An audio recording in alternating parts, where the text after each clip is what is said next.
I have a great time with my life, and I want to share it. I love living. I think that's infectious. It's something that you can't fake.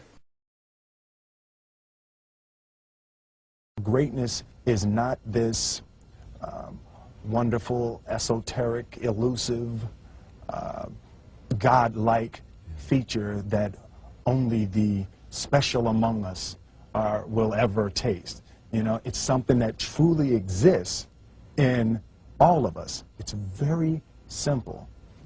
This is what I believe, and I'm willing to die for it. Yeah. Period. It's that simple. I know who I am, and I know what I believe. I know who I am, I know what I believe. That's all I need to know. And that's all I need to know. So from there, you do what you need to do. Yeah. You know, and I think what happens is we make this situation more complex than it has to be. Because we're looking for complexity. There's got to be something complex to understand. It can't be that easy. You know.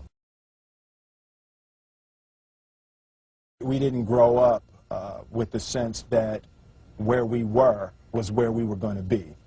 You know, we grew up with the sense that where we were almost didn't matter because we were becoming right. Something greater. The separation of talent and skill is one of the greatest misunderstood concepts for people who are trying to excel, who have dreams, that want to do things. Talent you have naturally. Skill is only developed by hours and hours and hours of beating on your craft. I've never really viewed myself as particularly talented. Where I excel is ridiculous, sickening work ethic. You know, while the other guy's sleeping, I'm working. While the other guy's eating, I'm working. There's no easy way around it. No matter how talented you are, your talent is going to fail you if you're not skilled. Mm-hmm. You know, if you don't study, if you don't work really hard and dedicate yourself to being better every single day, mm-hmm. you'll never be able to communicate with people, with your artistry, the way that you want. So the only thing that I see that is distinctly different about me is I'm not afraid to die on a treadmill. You might have more talent than me, you might be smarter than me, but if we get on the treadmill together, right, there's two things. You're getting off first, or I'm going to die. It's really that simple.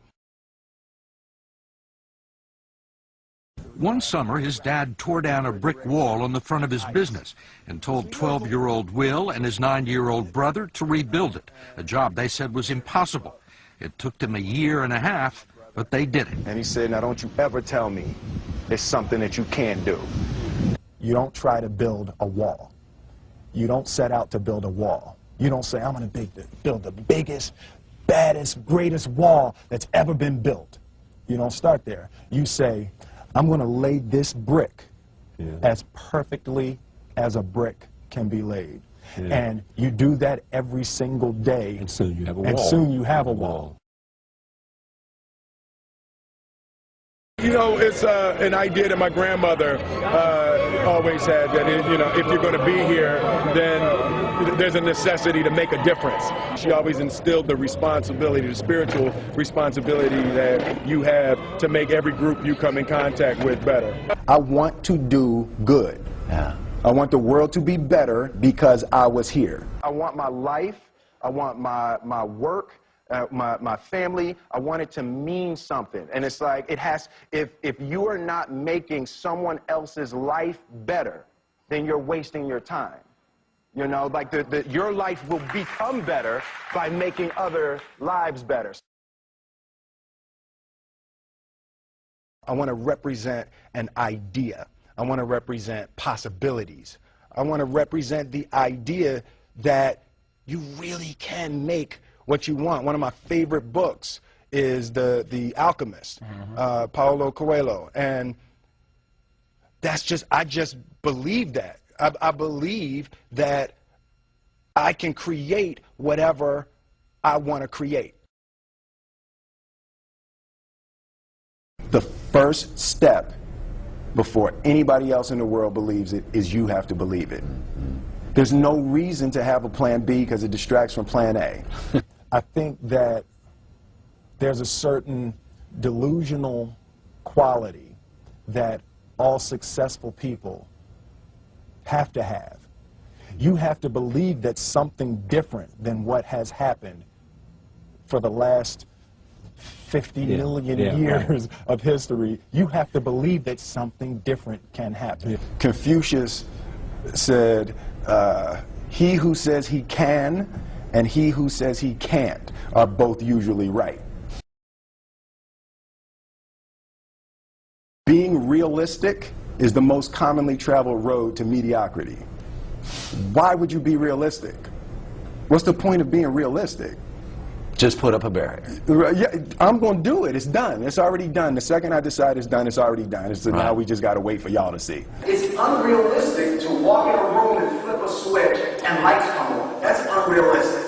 Fortunately, Edison didn't think so. It's unrealistic to think you're going to bend a piece of metal and fly people over an ocean in that metal. That's unrealistic. But fortunately, the Wright brothers and others didn't believe that. Our thoughts, our feelings, our dreams, our ideas are physical in the universe.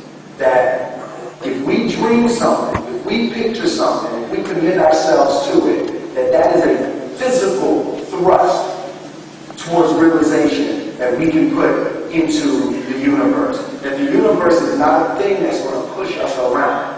That the world and people and situations are not something that are going to push us around. That we are going to bend the universe and command and demand that the universe become what we want it to be. I study the patterns of the universe. There's a redemptive power that making a choice has, you know, rather than feeling like you're at effect to all the things that are happening.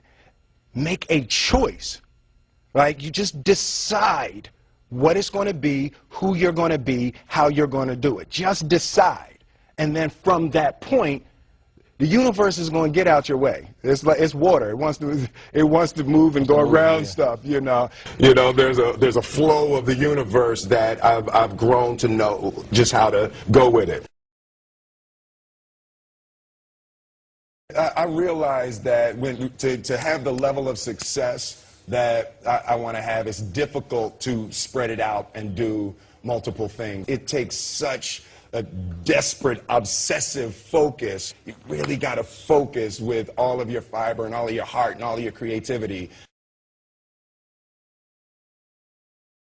I'm motivated by fear. Fear. You know? Fear of what? Fear of fear. I hate being scared to do something. And I think what developed in my early days was the attitude that I started attacking things that I was scared of. It was Franklin Roosevelt said the only fear you have to fear is fear itself. Absolutely. Remember that? Absolutely. Yeah. You can't be scared to die for the truth. The truth is the only thing that's ever going to be constant. Don't ever let somebody tell you you can't do something. Not even me. All right? You got a dream, you got to protect it. People can't do something themselves. They want to tell you you can't do it.